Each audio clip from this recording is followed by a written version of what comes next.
नमस्कार। समसामयिक विषयों पर आपके पसंदीदा कार्यक्रम विशेष में आपका स्वागत है। मैं हूं आपके साथ वैभव राज शुक्ला। कौशल नेतृत्व के धनी, दूरदर्शी, बेहतरीन संगठनकर्ता, देश और देशवासियों के प्रति अटूट प्रेम रखने वाले महान विचारक, बहुआयामी प्रतिभा के धनी, जी हां, हम बात कर रहे हैं राष्ट्रीय स्वयंसेवक संघ के द्वितीय सरसंघचालक माधवराव सदाशिवराव गोलवलकर की, जिनको दुनिया गुरु जी के नाम से जानती है।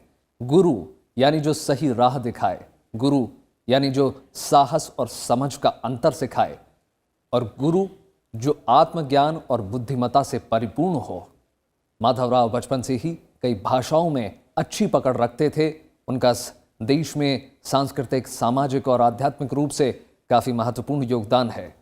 बेहद कठिनाई के दौर में उन्होंने समाज सेवा के कई कार्य किए। आरएसएस से जुड़ने के बाद उन्होंने संगठन का बहुत तेजी से प्रचार प्रसार किया और जन जन को राष्ट्र प्रेम की विचारधारा से जोड़ने का काम किया।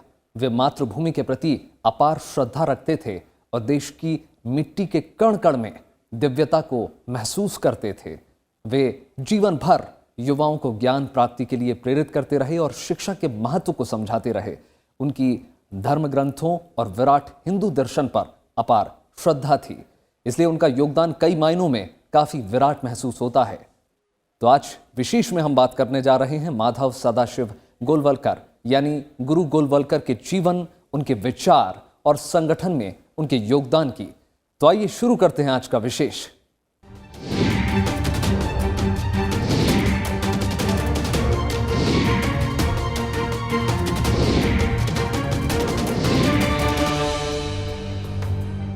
माधवराव सदाशिवराव गोलवलकर राष्ट्रीय स्वयंसेवक संघ के वैचारिक और बौद्धिक गुरु हैं।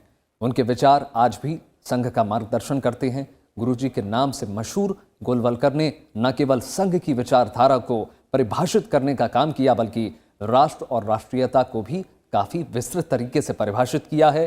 अपने विचारों और पुस्तकों के जरिए गुरु गोलवलकर ने समाज और राष्ट्रवाद की विस्तृत संकल्पना प्रस्तुत की है। चाहिए आशीष माधव, नम्र गुरुवर प्रार्थना। चाहिए आशीष माधव, नम्र गुरुवर। राष्ट्रीय स्वयंसेवक संघ के दूसरे सरसंघचालक माधवराव सदाशिवराव गोलवलकर ने राष्ट्रहित, राष्ट्र के उत्थान और हिंदुत्व की रक्षा के लिए लगातार काम करते हुए राष्ट्रीय विचारधारा की अपनी नई परिभाषा गढ़ी।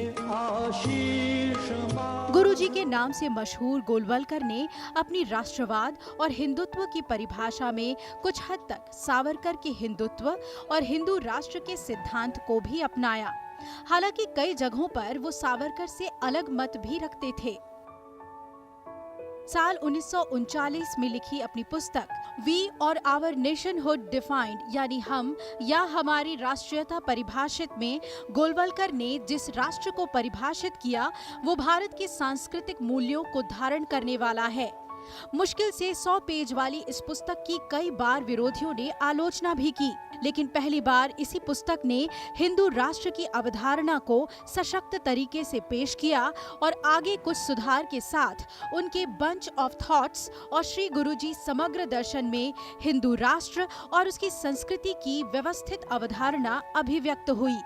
हालांकि बंच ऑफ थॉट्स और श्री गुरुजी समग्र दर्शन गोलवलकर द्वारा लिखित पुस्तक नहीं, बल्कि उनके विचारों का संग्रह है, जो 33 साल तक संघ के सरसंघचालक के रूप में उनके वक्तव्य, पत्राचार, भाषण और स्वयंसेवकों को अपने भाषण के जरिए पेश किए थे।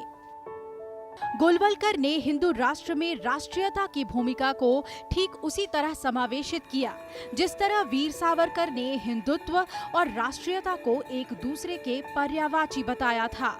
इस तरह गोलवलकर के राष्ट्रवाद की बुनियाद भी सावरकर के द्वारा हिंदू और हिंदुत्व की दी गई परिभाषा के समान है। हालांकि गोलवलकर सावरकर की परिभाषा को न केवल विस्तार देते हैं, बल्कि उसे सूत्रबद्ध करते हुए राष्ट्र के अंतर तत्वों को भी रेखांकित करते हैं। जहां सावरकर का ये मानना था कि बिना राजनीति के कोई भी चीज संभव नहीं है और इसी वजह से वो हिंदुओं का नेता होने का दावा करते थे। वहीं गोलवलकर संघ की राजनीति से दूरी बनाए रखने के पक्षधर थे।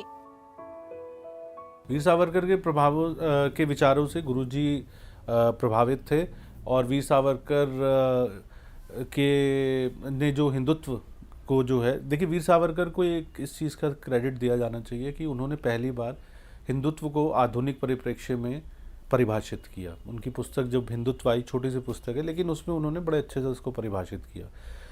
और गुरुजी पर ही नहीं, उस समय के बहुत एक बड़े वर्ग पर जो है सावरकर का प्रभाव था और सावरकर साहित्य से गुरुजी निश्चित रूप से प्रभावित थे और हिंदुत्व की जो परिभाषा सावरकर ने दी थी उसको फिर संघ ने आगे गुरुजी के नेतृत्व में और इवॉल्व किया। गोलवलकर ने हिंदू राष्ट्र के विचार को सांस्कृतिक धरातल पर उतारकर हिंदू में मुसलमान को पूरी तरह से समाहित कर दिया। दरअसल गोलवलकर ने हिंदू धर्म और राष्ट्रीयता को एक समान बताया, उसे उसी रूप में परिभाषित किया और ये बताया कि भारत एक हिंदू राष्ट्र है और यहाँ रहने वाले सभी हिंदू हैं, चाहे वो पूजा की किसी भी पद्धति को मानते हों।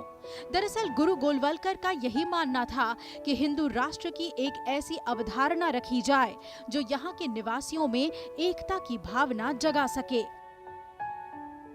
गुरुजी ने राष्ट्र को भी परिभाषित किया और गुरुजी ने जो है हिंदुत्व को भी परिभाषित किया। दूंगा, उन्होंने सीधा ये कहा, इस देश को जो अपनी मातृभूमि या पितृभूमि मानता है वो हिंदू है और राष्ट्र जो है वो राज्य से अलग होता है। Nation is different from the state. हम एक राष्ट्र हैं और हमारी एक सनातन परंपरा है और राज्य जो है वो ज्योग्राफिकल बाउंड्रीज पर निर्भर करता है। उन्होंने कहा वो भौगोलिक इकाइयों पर निर्भर करता है।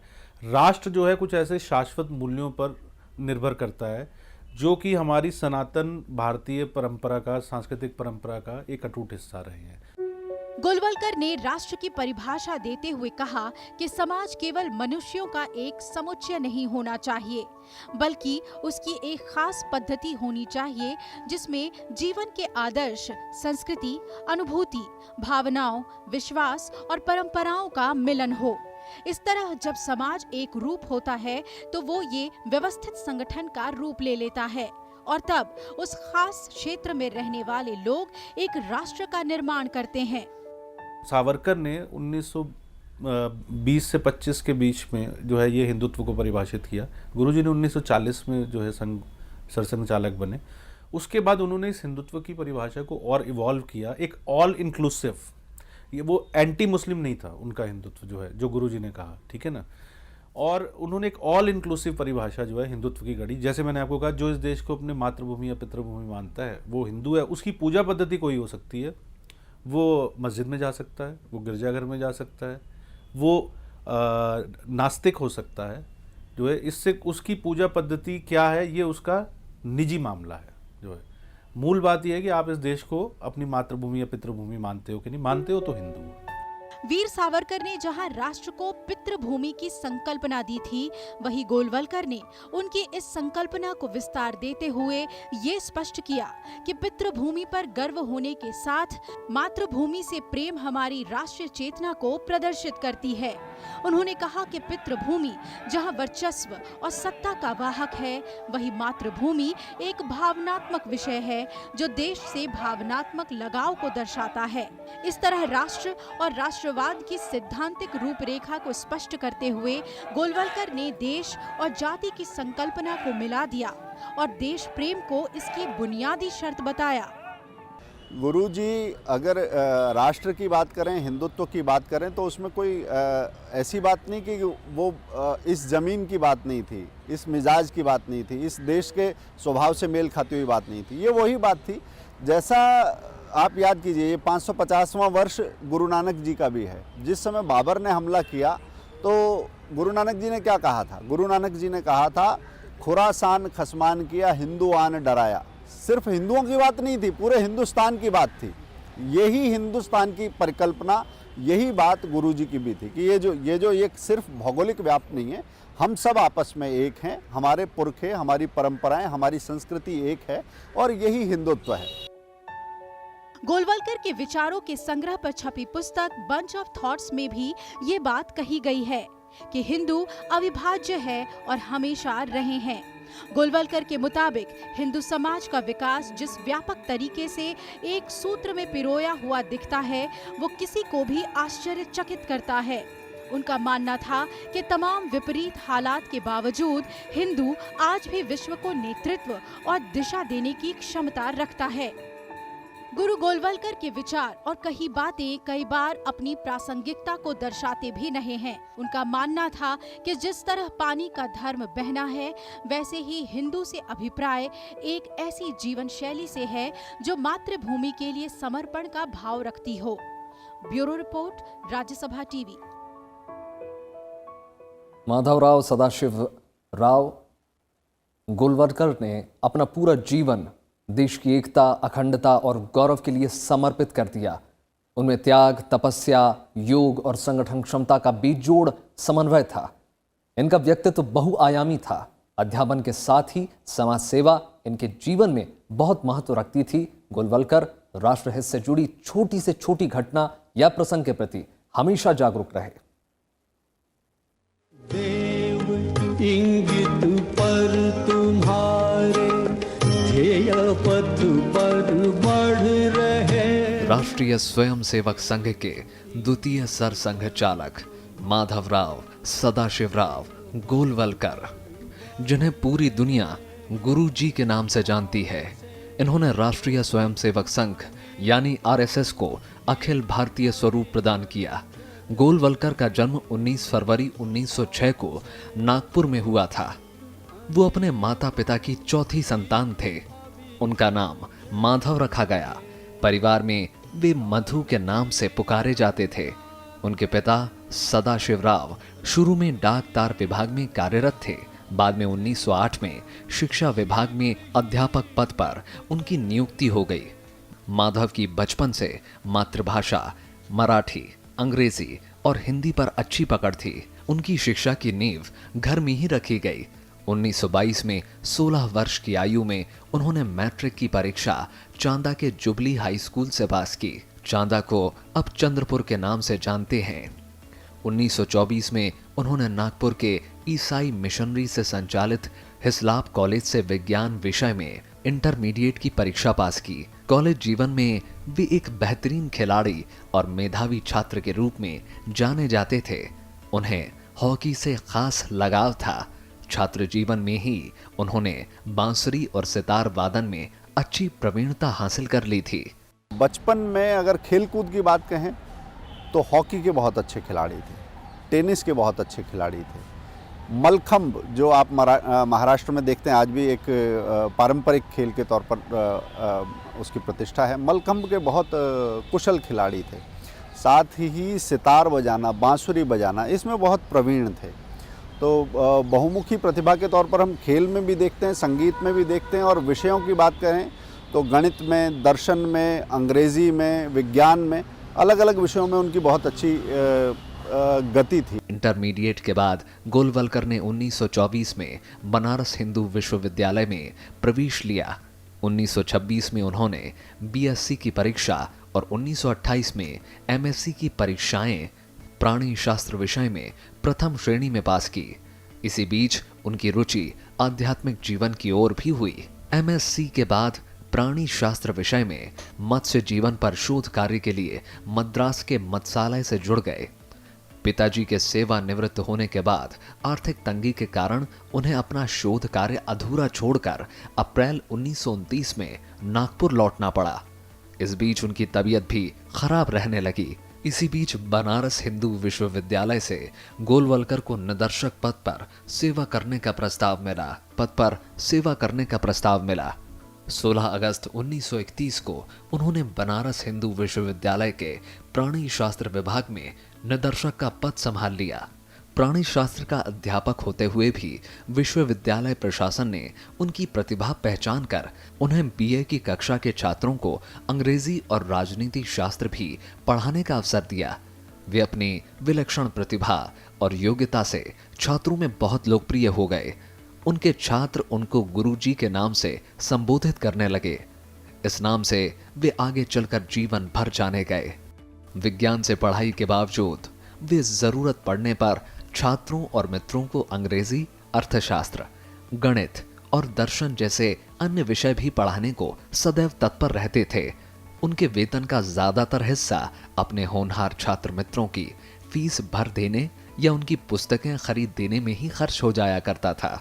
नाम श्री गुरुजी संघ ने गुरुजी को नहीं दिया। बनारस हिंदू यूनिवर्सिटी जो विश्वविद्यालय है, वहाँ के छात्रों ने प्यार से अपने गुरुजी को वो नाम दिया और वही नाम आगे चला। पढ़ाने में भी उनकी वही मेधावी छात्र के तौर पर जैसे थे, बहुआयामी कुशलता थी, वही कुशलता और ज्ञान आपको आगे BHU में भी दिखाई देता है, क्योंकि प्राणी विज्ञान जूलॉजी जो है वो उसके प्रोफेसर थे। साथ में बाद में अंग्रेजी, राजनीति विज्ञान वो उसकी क्लासेस लेते हैं। दर्शन, गणित, इन सब विषयों में भी वो लोगों का मार्गदर्शन करते हैं। तो जिस माधवराव सदाशिवराव गोलवलकर का राष्ट्रीय स्वयंसेवक संघ से पहला संपर्क बनारस में ही हुआ। जब वे बनारस में अध्यापन का कार्य कर रहे थे तो भैयाजी दाणी ने संघ कार्य और संगठन के लिए उनसे लाभ उठाने का प्रयास किया। उसके बाद वे भी शाखा में आने लगे। संघ के स्वयंसेवक अध्ययन में गुरुजी की मदद लेते थे और संघ स्थान पर उनके भाषणों का आयोजन भी करते थे। राष्ट्रीय स्वयंसेवक संघ के संस्थापक डॉक्टर केशवराव बलिराम हेडगेवार से गोलवलकर का संबंध 1931 से ही था। जनवरी 1933 में उनकी बनारस हिंदू विश्वविद्यालय की सेवाएं समाप्त हो गईं, जिनके कारण उन्हें नागपुर वापस आना पड़ा। 1935 में उन्होंने वकालत की परीक्षा उच्च श्रेणी में उत्तीर्ण की। 1936 के आखिर में वे माता पिता हेडगेवार और मित्रों को बिना सूचित किए सारगाछी बंगाल स्थित स्वामी अखंडानंद जी के आश्रम में चले गए। उनके जीवन का ये अध्याय जितना आकस्मिक था उतना ही रहस्यमय था। मार्च 1937 में वे नागपुर लौट आए। उनकी वापसी पर हेडगेवार ने उन्हें अपना जीवन संघ को समर्पित करने के लिए मना लिया। 1940 में जब आरएसएस के संस्थापक हेडगेवार का निधन हुआ तो गोलवलकर ने 34 वर्ष की आयु में सरसंघ चालक का पदभार संभाला। संघ के साथ उनका जुड़ाव हुआ जब वो बनारस हिंदू विश्वविद्यालय में थे। उस समय एक संघ के स्वयंसेवक भैयाजी दाणी, वो उन्होंने बनारस हिंदू विश्वविद्यालय में शाखा लगानी शुरू की, तो उन्होंने गुरुजी से संपर्क किया। इस प्रकार से गुरुजी का पहला संपर्क संघ के साथ हुआ। उनका बड़ा आध्यात्मिक झुकाव था और वो मूलतः सन्यासी बनना चाहते थे और उन्होंने सन्यास की दीक्षा भी ली रामकृष्ण मिशन आश्रम में 1936 या 1937 में दीक्षा भी ली। लेकिन उसके बाद स्वामी अमिताभानंद जो है, अमिताभ महाराज, जिनके साथ कि वो नागपुर में आश्रम में रह रहे थे, उन्होंने ही उनको ये कहा कि नहीं, तुम्हारे को संन्यास तुमने ले लिया। उन्होंने डॉक्टर हेडगेवार के पास दोबारा उन्हें भेजा। बाद में 1937 में ये होने के बाद फिर उनकी दोबारा संघ में, फिर 1939 के आसपास कई लंबे सिरे तक जो है कई बैठकें जो है वो डॉक्टर हेडगेवार और गुरुजी के बीच में हुई और फिर गुरुजी ने अंत तय कर लिया कि मैं अपना पूरा जीवन संघ के लिए दूंगा। 1940 से 1973 के बीच 33 वर्षों में गोलवलकर ने आरएसएस को अखिल भारतीय स्वरूप प्रदान किया। उन्होंने राष्ट्रीय स्वयंसेवक संघ की विचार प्रणाली को सूत्रबद्ध किया। Bureau report, Rajya Sabha TV. Keshav Baliram Hedgewar के बाद आरएसएस के दूसरे सरसंघ चालक बने माधवराव सदाशिवराव गोलवलकर एक कुशल संगठनकर्ता और एक सक्षम नेतृत्वकर्ता थे। अपनी दूरदर्शिता से उन्होंने राष्ट्रीय स्वयंसेवक संघ को एक नई दिशा दी। ये उनके कुशल नेतृत्व का प्रभाव ही था कि अपनी स्थापना के महज कुछ दशकों के अंदर ही आरएसएस पूरे देश में एक जाना पहचाना नाम बन गया और राष्ट्र निर्माण को लेकर इसकी एक विशिष्ट पहचान बन गई। पूज्य केशव थे भगीरथ, पूज्य केशव थे भगीरथ, साथ लाए संघ धारा इष्ट उनको। राष्ट्रीय स्वयंसेवक संघ की स्थापना 1925 में डॉक्टर केशव बलिराम हेडगेवार ने की, लेकिन एक संस्था की विचारधारा में लोगों की आस्था और अडिग विश्वास को गढ़ने का श्रेय माधवराव सदाशिवराव गोलवलकर को ही दिया जाता है। 1940 में जब हेडगेवार काफी बीमार थे, तब गोलवलकर उनके साथ थे। अपनी मृत्यु के ठीक एक दिन पहले डॉक्टर हेडगेवार ने गोलवलकर को कागज का एक पुर्जा थमाया। कागज के इस टुकड़े पर लिखा था, इससे पहले कि तुम मेरे शरीर को डॉक्टरों के हवाले करो, मैं तुमसे कहना चाहता हूँ कि अब से संगठन को चलाने की पूरी जिम्मेदारी तुम्हारी होगी। शोक के 13 दिनों बाद जब आरएसएस के चोटी के नेताओं की नागपुर में एक बैठक हुई, तो हेडगेवार की इस इच्छा को सार्वजनिक रूप से घोषित किया गया। वहां मौजूद सभी नेता अवाक रह गए। केवल 34 साल की उम्र में गोलवलकर की प्रतिभा ने उन्हें संघ के दूसरे सर संघ चालक के पद पर विराजमान कर दिया। देश आजादी के लिए संघर्ष कर रहा था। इस दौरान उन्होंने ये ऐलान किया कि आजादी की लड़ाई में हिस्सा लेने के लिए वो भारतीय समाज को राजनीतिक और बौद्धिक स्तर पर जागरूक और प्रेरित करते रहेंगे। जम्मू कश्मीर के भारत में विलय को संभव बनाने में गुरुजी की भी अहम भूमिका रही। सरदार पटेल के कहने और राज्य के प्रधानमंत्री मेहरचंद महाजन के हस्तक्षेप के बाद गोलवलकर श्रीनगर गए और 18 अक्टूबर 1947 को उन्होंने महाराजा हरि सिंह से मुलाकात की और भारत के साथ विलय करने की सलाह दी। 30 जनवरी 1948 को गांधी जी की हत्या के बाद आरएसएस के अस्तित्व पर सबसे बड़ा संकट आया।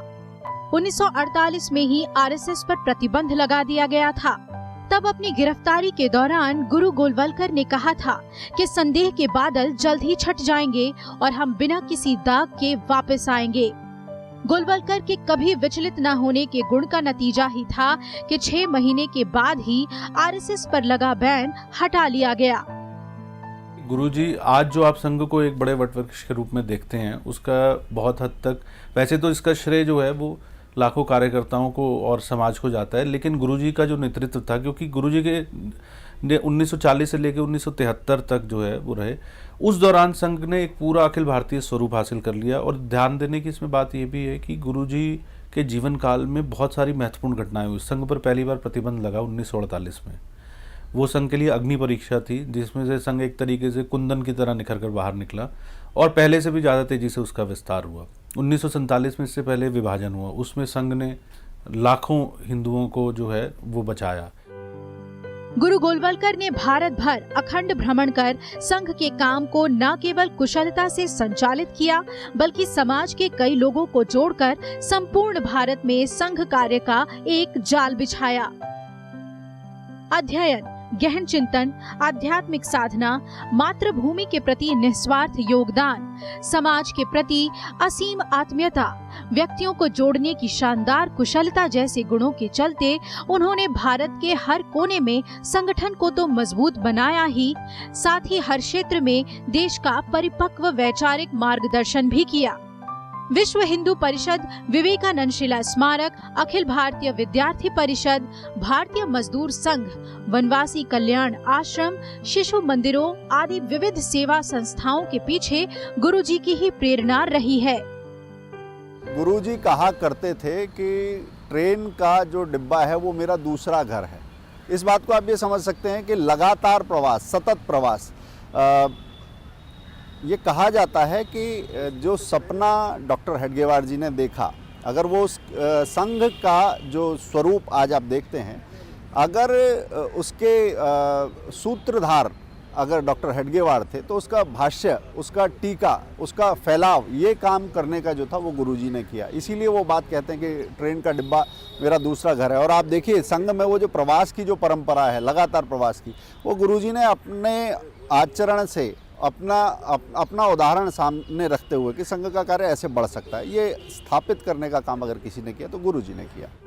1962 में भारत चीन युद्ध से पहले ही गोलवलकर ने अपनी दूरदर्शिता और राजनीतिक सूझबूझ का परिचय देते हुए चीन की नीयत पर शक जाहिर किया था और भारत को तैयार रहने के लिए आगाह किया था। चीन के साथ युद्ध में आरएसएस ने नागरिक प्रशासन में जिस तरह की भूमिका निभाई, उससे नेहरू इतने प्रभावित हुए कि आरएसएस की एक टुकड़ी को पूरी यूनिफॉर्म और बैंड के साथ 1963 की गणतंत्र दिवस परेड में शामिल किया गया। 1965 के युद्ध में भी गोलवलकर उन चंद लोगों में से थे जिनसे तत्कालीन प्रधानमंत्री लाल बहादुर शास्त्री ने परामर्श किया था। गुरु गोलवलकर का मानना था कि राष्ट्रीय स्वयंसेवक संघ एक ऐसा संगठन है जिसका ध्येय हिंदुओं को संगठित, अनुशासित और देश प्रेम की भावना से परिपूर्ण करना है और सांस्कृतिक राष्ट्रवाद इसकी मूलभूत विचारधारा में समाहित है। और इस विचारधारा को गढ़ने में सबसे बड़ा योगदान गुरु गोलवलकर का है। गोलवलकर ने दलगत राजनीति से संघ को हमेशा दूर रखा, लेकिन देश की सामयिक परिस्थिति और राजनीति से वो कभी अछूते नहीं रहे। 1950 में श्यामा प्रसाद मुखर्जी के निवेदन पर गुरुजी ने 2 शर्तों, संघ प्रत्यक्ष राजनीति से पूरी तरह दूर रहेगा और हिंदू राष्ट्र भाव इस नए राजनीतिक दल को स्वीकार्य करना होगा, के साथ जनसंघ की स्थापना को उन्होंने सहर्ष स्वीकार कर लिया। 1952 में जो है वो पहले जो है जब आम चुनाव हुए तो भारतीय जनसंघ का निर्माण किया गया और उसमें संघ ने अपने जो है कुछ प्रचारक भेजे गुरुजी के नेतृत्व में। वो भी एक बड़ा कदम था कि राजनीति के क्षेत्र में जो है वो कैसे जो है देश की राजनीति को दिशा देनी है, उसमें जो है संघ के स्वयंसेवक अपना योगदान करें। फिर 1965 की लड़ाई हुई, 1971 की लड़ाई हुई, 1962 में जो है चीन के साथ हम जानते हैं कि क्या हुआ था। तो ये सारे के सारे जो है ये एक बड़ा ही महत्वपूर्ण घटनाओं वाला दौर था, एक नए भारत का निर्माण का दौर था। और उस समय जो है वो गुरुजी का सबसे बड़ा योगदान ये रहा कि उन्होंने जो एक सनातन सांस्कृतिक भारतीय परंपरा है उसको दोबारा से जो है एक स्थापित किया जो है संघ के माध्यम से, और उन्होंने पूरे देश का 65 से ज़्यादा बार जो है दौरा किया। जो है कोई मुझे नहीं लगता कि आज़ाद भारत में कोई भी ऐसा व्यक्ति होगा जिसने देश का 65 से ज़्यादा बार दौरा किया होगा। 5 जून 1973 को गोलवलकर की मृत्यु तक आरएसएस ने विशाल और व्यापक आकार ले लिया था। संघ आम लोगों को बड़ी आसानी से अपने साथ जोड़ता गया और इसके पीछे संघ की विचारधारा, सिद्धांत और अनुशासन है जिसका श्रेय गोलवलकर को ही जाता है। गुरु गोलवलकर ने अपना संपूर्ण जीवन राष्ट्र के लिए न्योछावर कर दिया। Bureau report, Rajya Sabha TV.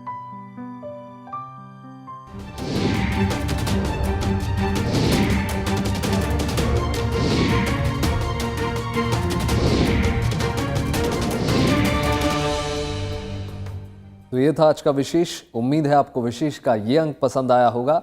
आप ये हमारा कार्यक्रम YouTube पर भी देख सकते हैं, जहां पर हमें आपकी प्रतिक्रियाओं और सुझावों का हमेशा इंतजार रहता है। बाकी देश और दुनिया की तमाम बड़ी खबरों के लिए जुड़े रहिए राज्यसभा टेलीविजन के साथ। नमस्कार।